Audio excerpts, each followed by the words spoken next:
बिस्मिल्लाहिर्रहमानिर्रहीम। अस्सलाम वालेकुम नाज़रीन, आप यूट्यूब चैनल देख रहे हैं। मैं इमरान खान हूँ। मैं एक बड़े अहम इशू पे बात करना चाहता हूँ मैं और मुखातिब होना चाहता हूँ जनाब मोहतरम इंजीनियर मोहम्मद अली मिर्ज़ा साहब से। और मैंने कभी उनके बारे में वीडियो नहीं बनाई या उनके जो पॉलिटिकल ख़यालात हैं इसके बारे में कभी इजहार नहीं किया। ज़िंदगी में एक दो मरतबा सिर्फ उनके बारे में बात की और वो मैंने इसलिए बात की कि मैंने उनसे सीखा। और ये एक्चुअली मुझे आज इसलिए बात करनी पड़ रही है कि मैं एक गाड़ी में ट्रैवल कर रहा था और हम गाड़ी में जितने लोग मौजूद थे उनमें अक्सरियत इंजीनियर साहब को सुनने वालों की थी। और अचानक उनका एक क्लिप जो है वो चल गया और उनका जो क्लिप है उसके अंदर कुछ पॉलिटिकल बातें थी। वो बातें सुनने के बाद मुझे ऐसा लगा कि इसके ऊपर मुझे ज़रूर बात करनी चाहिए और इंजीनियर साहब को कुछ चीज़ों के हक़ाइक़ बताने चाहिए। देखिए, मैं पहले तो ये आपको बता दूं कि मैं उनका फॉलोअर रहा हूं और मैं उनको सुनता रहा हूं। मैंने जब बाकायदा नमाज़ पढ़ना शुरू की आज से कई साल पहले, तो उस वक्त मैं इंजीनियर मोहम्मद अली मिर्ज़ा साहब को, दीगर कुछ और उलमा इकराम को और मौलाना तारिक जमील साहब को मैं बड़ी बाकायदगी से सुनता था। और मैंने इन सब लोगों से, उलमा इकराम से कुछ ना कुछ सीखा, लिहाजा इन सब का बड़ा एहतराम मेरे दिल के अंदर मौजूद है। लेकिन गुज़िश्ता कुछ अरसे से मैं इंजीनियर साहब के अंदर कुछ चीज़ों की तब्दीली देख रहा हूँ और लगातार देख रहा हूँ। अब मेरे बारे में भी उन्होंने दो चार बातें की और दो तीन बातें ऐसी थी मेरे बारे में जहां मुझे लगा कि शायद उन्होंने जो अल्फाज इस्तेमाल किए या जो फैक्ट उन्होंने बयान किया वो वैसे नहीं है। लेकिन मैंने फिर भी मैंने कहा कोई बात नहीं, खैर है, मैंने उनसे क्योंकि सीखा है तो एक एहतराम है। अगर उनके बयान करने में कोई चीज़ मेरे हवाले से गलत भी बयान हो गई है तो भी मैंने कहा कोई बात नहीं, उन्हें बोलने दीजिए, मैंने कभी जवाब नहीं दिया। लेकिन आज जो उन्होंने किया, उन्होंने पूरे के पूरे एक पाकिस्तान की आवाम के एक बड़े हिस्से के ऊपर उन्होंने एक बहुत बड़ा एलिगेशन लगा दिया इंजीनियर साहब ने। तो मुझे लगता है कि ये चीज़ें उनके सामने रखनी पड़ेंगी। एक फील्ड उनकी है जहाँ पे उनके पास नॉलेज है, वहाँ हम उन्हें चैलेंज नहीं करते।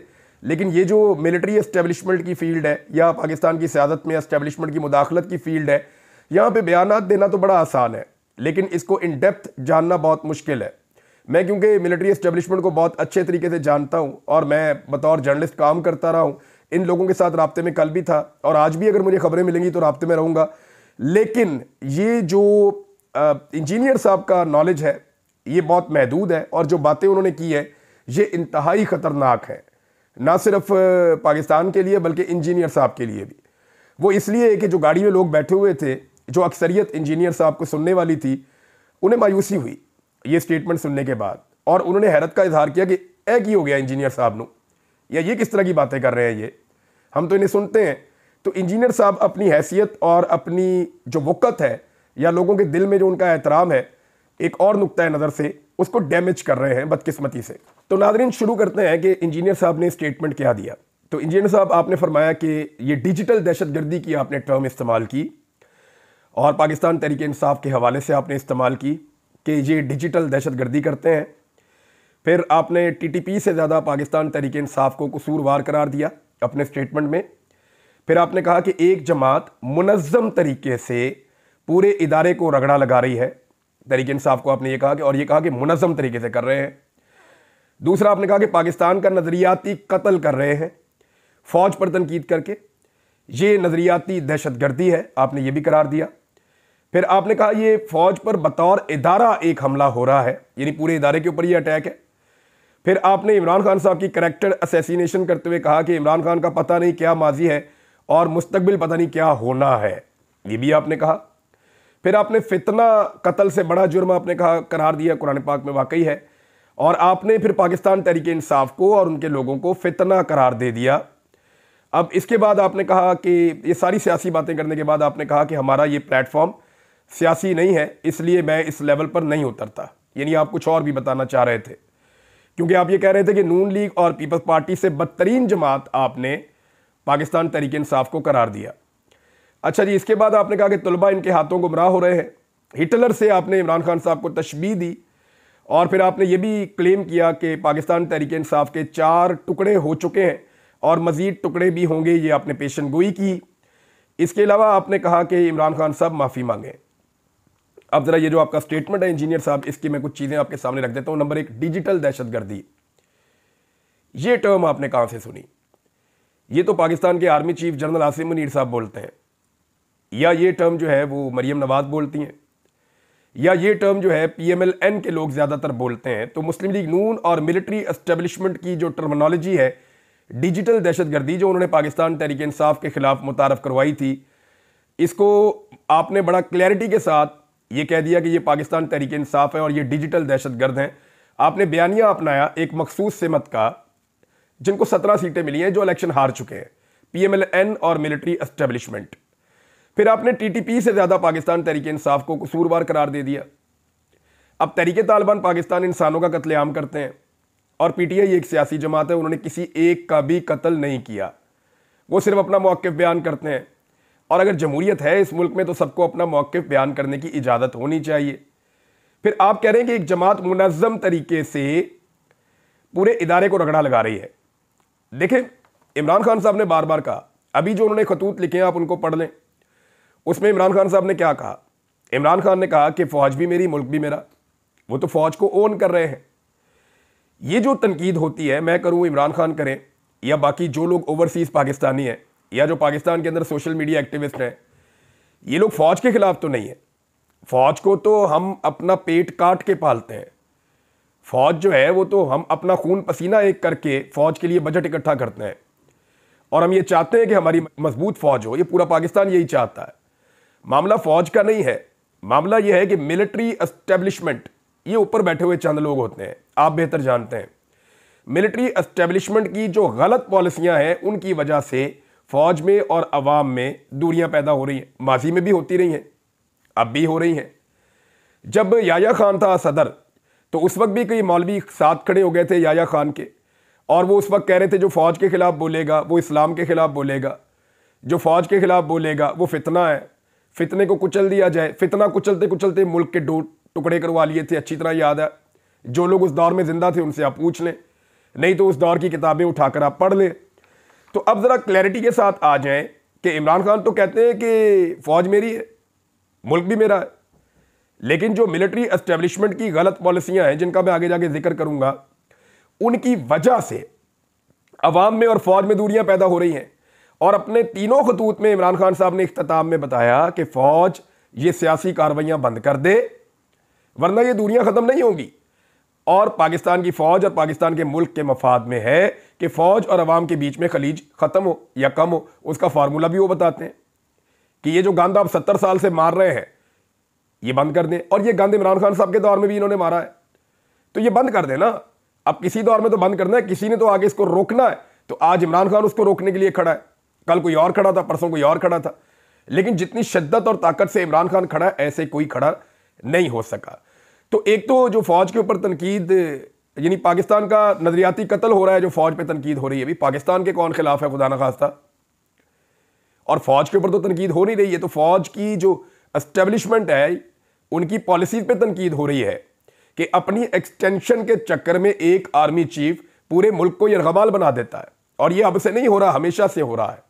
राहील शरीफ की क्या ख्वाहिश थी? एक्सटेंशन। जनरल बाजवा को क्या चाहिए था? एक्सटेंशन। ये जो अभी 26वीं तरमीम पास करवाई गई, जिस तरीके से करवाई गई, उसके बाद हुआ क्या? एक्सटेंशन। 5 साल की मुद्दत मुलाजमत होगी आर्मी चीफ की, और इससे पहले भी यही होता रहा है। तो एक्सटेंशन है ना, एक बंदा अपनी नौकरी की खातिर पूरे मुल्क को दांव पर लगा देता है अपनी बादशाहत की खातिर। इसको नजरियाती दहशतगर्दी आपने करार दिया। ये आप कह रहे हैं कि ये फ़ौज पर बतौर इदारा हमला हो रहा है। मैं आपको बार बार कह रहा हूं कि पाकिस्तानी अवाम फ़ौज पे हमलावर नहीं है, ना पाकिस्तानी अवाम फ़ौज से नफरत करती है। पाकिस्तानी अवाम सिर्फ फ़ौजी क़यादत की पॉलिसियों से नाला है। वो ये कहती है कि आप सियासत में मुदाखलत बंद करें, और वो तमाम काम जो माजी में आप करते रहे हैं और हम आंखें बंद करके यकीन करते रहे। इमरान खान का कसूर ये है कि ये वो पहला आदमी है जिसने आम आदमी को समझा दिया कि ये मुदाखलत हो रही है। नवाज शरीफ ने समझाने की कोशिश की, लोग समझने लगते थे, मियाँ साहब डील कर देते थे। मियाँ साहब समझाने की कोशिश करते थे, लोग समझने लगते थे, मियाँ साहब डील कर देते थे। पीपल्स पार्टी ने समझाने की कोशिश की, लोग समझने लगते थे, पीपल्स पार्टी डील कर देती थी। आज इमरान खान का फ़र्क ये है कि उसने समझाने की कोशिश की, लोग समझ गए, और इमरान खान ने डील नहीं की। तो ये फ़र्क है, ये मैं आपको बता देता हूँ। फिर एक और आपने कैरेक्टर असैसिनेशन की, आपको जेब नहीं देती। इमरान खान के माजी का क्या किसी को नहीं पता? वो खुद अपने मुंह से कहता है मैं कौन सा कोई फरिश्ता था। इंजीनियर साहब, किसी के माजी के ऊपर भी कोई उंगली उठा सकता है, माजी तो किसी का भी साफ नहीं होता। बड़े बड़े सहाबा इकराम के माजी के ऊपर भी लोग उंगलियां उठाते थे। हम तो उनके पैरों की खाक भी नहीं है, हम तो उनके जूतों की खाक भी नहीं है। लेकिन आप इमरान खान की कैरेक्टर असैसिनेशन कर रहे हैं। क्या आपने उसके दिल में झांक कर देखा है कि वो अल्लाह के कितने करीब है? हो सकता है अल्लाह रब्बुल इज़्ज़त उसको आपसे ज़्यादा पसंद करता हो सकता है अल्लाह के नज़दीक उसके दर्जात आपसे ज़्यादा बुलंद हो, तो आप उसकी कैरेक्टर असैसिनेशन कर रहे हैं कि इसका माजी क्या था, इसका हाल क्या। आप फैसला करेंगे इंसानों के कैरेक्टर्स का, आप फैसला करेंगे कि कौन क्या है। कुछ फैसले रब पे छोड़ दीजिए, उसको ये फैसले करने दीजिए। आपने फैसला करना है तो इस बुनियाद पे करना है कि मेरे मुल्क के लिए कौन ठीक है। आपकी अपनी एक पॉलिटिकल राय हो सकती है, लेकिन आपने कहा कि फितना करार दिया पूरी तरीके इंसाफ को। आपको पता है इन्हें पाकिस्तान में कितना वोट पड़ा है? इनसे बल्ले का निशान छीन लिया, इनसे इनकी तमाम सहूलियात छीन ली, इन्हें दीवार के साथ लगा दिया गया। फिर भी अवाम की सबसे बड़ी तादाद ने करोड़ों की तादाद में निकलकर बदतरीन धांधली और फस्तायत और जुल्म और जबर के बावजूद निशान ढूंढ ढूंढ कर लोगों ने ठप्पे लगाए और इमरान खान के साथ खड़े हुए। आप अंदाजा कीजिए, यानी आप जिन्हें फितना करार दे रहे हैं वो पाकिस्तान की सबसे बड़ी अक्सरियत है। इस तरह तो इंजीनियर साहब बड़ी माजरत के साथ आपको भी लोग फितना कहते हैं, तो आपका उसके ऊपर दिल नहीं दुखता, आपको तकलीफ नहीं होती जो आप इन्हें फितना करार दे रहे हैं। जब आईएसआई ने मुझे उठाया था, मेरे पे टॉर्चर कर रहे थे, तो मुझे कहते थे तुम फितना हो, और मुझे कहते थे तुम्हारा एक तरफ का बाजू और एक तरफ की टांग काट देंगे। मैं तो अपना काम कर रहा था। मैंने उन्हें कहा जी कोई इलीगल मैंने काम किया है, कोई गैर कानूनी गैर आईनी काम किया है, मुझे अदालत में पेश कर दें। उन्होंने कहा जी अदालतें तुम छूट जाते हो वहां से। तो भाई अदालतों से मैं इसलिए छूटता हूं ना कि आप साबित कुछ नहीं कर सकते। मैं जो बात करता हूं पाकिस्तान के आइन और कानून के दायरे के अंदर रहकर करता हूं, उससे बाहर जाता नहीं हूं। या तो आप आइन और कानून को बदल दें, या फिर जो मैं बात कर रहा हूं मुझे करने दें। जबरी तौर पे लापता करके फितना करार दिया गया था, और वही काम आज आपने किया। पूरे पाकिस्तान की सबसे बड़ी सियासी जमात, यानी आप पाकिस्तान के 80% लोग आज इमरान खान के साथ हैं, 70-80% कम से कम इतने होंगे, सर्वे करवा कर देख लें आप। तो इतने सारे लोगों की आपने इज्तिमाई तौहीन कर दी और आप ये कह रहे हैं कि ये सारे फितना है। ये अफसोसनाक है। आप अपनी क्रेडिबिलिटी के ऊपर जो है वो बट्टा लगवा रहे हैं। और मैं एक बात अर्ज करूं, मुझे ज़ाती तौर पे ऐसा लगता है कि ये इंजीनियर साहब आप नहीं है, ये कोई और आपके अंदर बोल रहा है, या कोई मजबूरी आपके अंदर बोल रही है। आप ऐसे हो नहीं सकते। जिस इंजीनियर मोहम्मद अली मिर्ज़ा को मैं सुनता था चंद साल पहले तक, वो ऐसा था नहीं। मैं और बहुत सारे उलमा इकराम को भी, और तमाम मकातब फ़िक्र के उलमा इकराम को सुनता हूँ। मैं शिया, सुन्नी, वहाबी, देवबंदी, कोई भी है, मैं सबको सुनता था। जिससे मुझे कोई अच्छी बात मिलती है मैं उस अच्छी बात को अडॉप्ट करता हूँ। अब नाज़रीन, इस पर आपने ये भी कहा कि हमारा ये प्लेटफॉर्म सियासी नहीं है। सारी सियासत करने के बाद एंड में अगर आप ये कह दें और जान छुड़ाएं, तो मैं इंतहाई मादरत के साथ हाथ जोड़ के आपसे मादरत कर लेता हूं। तो सर ये मुनाफकत नहीं कहूंगा इसको मैं, तो और क्या कहूंगा। यानी आपने सारी सियासी बात करने के बाद एक पार्टी को फितना करार दे दिया, लताड़ के रख दिया, मुल्क दुश्मन करार दे दिया, उनको डिजिटल दहशतगर्द आपने उनको करार दे दिया, खवारिज से बदतरीन आपने उनको करार दे दिया, और एंड में कह रहे हैं मैं सियासी हुई नहीं तो मैं तो इस पर बात ही नहीं करना चाहता। और अगर आपकी सियासी समझ बूझ ये कहती है कि पीपल्स पार्टी और PMLN इमरान खान से बेहतर है, तो सर अल्लाह का वास्ता आप सियासत पे बात ही ना किया करें। आप सिर्फ माशी आदादोशुमार उठा के देख लें, इमरान खान के दौर के और आज के उठा के देख लें। आप सिर्फ कारकर्दगी उठाकर देख लें। ऐसा नहीं है कि इमरान खान मिलिट्री एस्टेब्लिशमेंट के साथ एक पेज पे नहीं था, इमरान खान भी था। लेकिन मुझे हैरत इस बात पे होती है कि नवाज शरीफ और पीपल्स पार्टी, जिन्होंने 1 दर्जन मरतबा अवाम को ट्रक की बत्ती के पीछे लगाया कि हम मुल्क में सिविलियन सुपरमेसी लेकर आएंगे, हम मुल्क के अंदर जो है वो मिलिट्री एस्टेब्लिशमेंट को उसके किरदार में वापस भेजेंगे, इन्होंने 1 दर्जन मरतबा कौम को इस ट्रक की बत्ती के पीछे लगाया। आप इन पे यकीन करने को तैयार हैं। और वो एक आदमी जिसने पहली मरतबा एस्टेब्लिशमेंट के खिलाफ झंडा बुलंद किया, और उससे 1 मरतबा यह गलती हुई कि उसने एस्टेब्लिशमेंट के साथ अच्छे ताल्लुकात बनाए और वहां भी उसको धोखा मिला, तो आज अगर वो आदमी खड़ा है तो आप 1 मरतबा उस पर भरोसा करने को तैयार नहीं है। तो इसका मतलब पता क्या है? इसका मतलब यह है कि आप इमरान खान के बुग़्ज़ में मुब्तला है। इसका मतलब यह है कि आप मुस्लिम लीग नून के कारकुन हैं, आपका मुस्लिम लीग नून से बहुत अच्छा ताल्लुक है, और मुस्लिम लीग नून की वजह से आप एस्टेब्लिशमेंट की पॉलिसी को टो कर रहे हैं। यानी अब बहुत कुछ ऐसा हुआ है। यानी आप कह रहे हैं कि PTI के 4 टुकड़े हो गए। कौन से टुकड़े हुए इंजीनियर साहब? आज भी इमरान खान जिस पे हाथ रखता है वो लीडर बन जाता है इस पार्टी में, जिससे हाथ उठाता है वो परवेज खटक और मरवत बन जाता है। आप अंदाजा कीजिए ना कहां खड़ी है मकबूलियत बाकियों की। जितने लोग पाकिस्तान तहरीक इंसाफ से अलग हुए वो सारे आज पूरा जोर लगा रहे हैं, एस्टेब्लिशमेंट की मिन्नतें कर रहे हैं कि जैसे हमें इस पार्टी में से निकलवाया था वैसे ही हमें इस पार्टी में दोबारा दाखिल करवा दीजिए। वो बेचारे सारे कोशिश कर रहे हैं उस पार्टी में वापस आने के लिए। कौन से 4 टुकड़े हुए? कोई ऐसा टुकड़ा नहीं है जिसकी कोई जरा सी भी अहमियत या हैसियत मौजूद हो। इंतखाबी निशान छिनने के बावजूद वो आज दीवार की तरह, दीवारें चीन की तरह आपके सामने खड़े हैं। फिर आप माफ़ी का मुतालबा कर रहे हैं इमरान खान से। यार आप उन जर्नैलों को क्यों नहीं कहते जिन्होंने 4 दफ़ा इस मुल्क में मार्शल लॉ लगाया? आप उन्हें क्यों नहीं कहते माफ़ी मांगे जिन्होंने 26 नवंबर को इंसानों का कत्लेआम किया, लाइटें बंद करके, अंधाधुंध गोलियां चलाई, स्नाइपर राइफल से गोलियां चलाई, लोगों को एहतजाज का हक नहीं दिया, जिसको आइन में लिखा हुआ है, कानून में लिखा हुआ है कि एहतजाज कर सकते हैं, उनको गोलियां मारी। 9 मई को वज़ीर आज़म की गैर कानूनी गिरफ्तारी हुई, साबिक वज़ीर आज़म की, और उस गिरफ्तारी के बाद जो रद्द-ए-अमल आया, फिर वहां भी लोगों को गोलियां मारी गई। उस पर तो आपने कभी नहीं कहा कि वो माफ़ी मांगे। खवातीन की बेहुरमती पे आपने कभी कहा कि माफ़ी मांगे? कभी पाकिस्तान 2 लख्त हुआ, आपने कहा मिलिट्री एस्टेब्लिशमेंट को कि माफ़ी मांगे? वज़ीर आला को 2 दफ़ा अगवा किया गया एक सूबे के, वो बेचारा बताता नहीं है अपनी इज्जत की खातिर, वहां तो आपने नहीं कहा कि माफ़ी मांगे। काला तरीन कानून ये लेकर आ गए पीका के मामले के अंदर। मैं पहले इसके हक में था, आज भी हूं कि सख्त कवानीन बनने चाहिए, लेकिन भाई कोई अदालत तो हो ना जिसके अंदर आप जाएं बाद में। ये तो कानून बना ही नहीं, लाकानूनियत आ गई है, काला तरीन काम हो गया है। पहले आप बोलते थे जब पीटीआई के दौर में ये आ रहा था, आज आप उसके ऊपर बात करने को तैयार नहीं है। पार्लियामान पर हमला हुआ, उसके ऊपर आप नहीं बोले। औरतों और बच्चों को अगवा किया गया इस मुल्क में एक आईनी तरमीम के लिए, वहां आपने माफी का नहीं कहा। इद्दत वाला केस, यानी पाकिस्तान की नहीं दुनिया की तारीख के घटिया तरीन केसेस में से एक केस बनाया गया एक साबिक खातून अव्वल के ऊपर, सिर्फ इमरान खान को और उसकी बीवी को जलील करने के लिए, उसके ऊपर आप नहीं बोले। चादर और चार दीवारी का तकद्दुस पामाल हुआ, उस पर कोई हदीस आपको याद नहीं है, उस पर इस्लाम नहीं जागता आपका।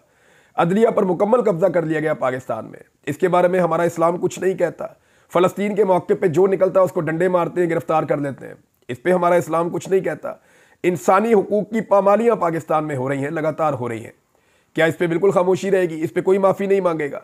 जबरी गुमशुदगियाँ हो रही है। मैं खुद जबरी तौर पर लापता रहा, मुझे ISI उठा कर ले गई थी, ले जाके मेरे पे बदतरीन टॉर्चर किया उन्होंने। यही आर्मी चीफ थे जनरल आसिम मुनीर, इनके दौर में लोगों ने इनसे रब्ता भी किया था, और इन्होंने जो कुछ उन लोगों को कहा था वो भी एक वक्त आएगा मैं चीज़ें सामने रख दूंगा। मेरे पास बहुत सारी चीज़ें मौजूद हैं, लेकिन मामला ये है कि इनके ऊपर आप क्यों नहीं बोलते, इन पे आप क्यों नहीं आवाज़ उठाते? उनको बोले ना कि वो माफ़ी मांगे। यानी सारा फितना एक तरफ ही है, यानी जिन लोगों को मार पड़ती है, रोज़ाना मार पड़ती है, वो जलील होते हैं, रुस्वा होते हैं, उनकी प्रॉपर्टीज़ को तबाह कर दिया जाता है, उनके घर बार को तबाह कर दिया जाता है। यानी मुझे तो आज तक इंसाफ नहीं मिला। तो जिन लोगों के साथ इतनी ज्यादती हो, जब उसके रद्द-ए-अमल के अंदर आवाज़ निकालें या एहतजाज करें, तो वो फितना हो गए। वो सोशल मीडिया पे आवाज़ उठाते हैं, मीडिया पे आवाज़ उठाते हैं, सड़कों पे निकल कर एहतजाज करते हैं। आपको गुस्सा ये है कि यूके के अंदर आर्मी चीफ के खिलाफ एहतजाज क्यों हुआ? वो फौज के खिलाफ नहीं हुआ, जनरल आसिम मुनीर साहब जो आर्मी चीफ है उनके खिलाफ एहतजाज हुआ, और वो इसलिए हुआ कि इस आर्मी चीफ ने एक जाली हुकूमत बनाई है फार्म 47 के ऊपर। ना सिर्फ जाली हुकूमत बनाई है, बल्कि जाली हुकूमत बना के उसको ज़बरदस्ती चला भी रहे हैं, और पाकिस्तान में जुल्म, जबर और फस्तायत का बाजार गर्म किया हुआ है। पाकिस्तान में 2 मरतबा कत्लेआम किया है, इनके दौरे हुकूमत में ही हुआ है जब से ये आर्मी चीफ है, और तब से लेकर अब तक पाकिस्तान में इंसानी हकूक बिल्कुल नापैद हो चुके हैं।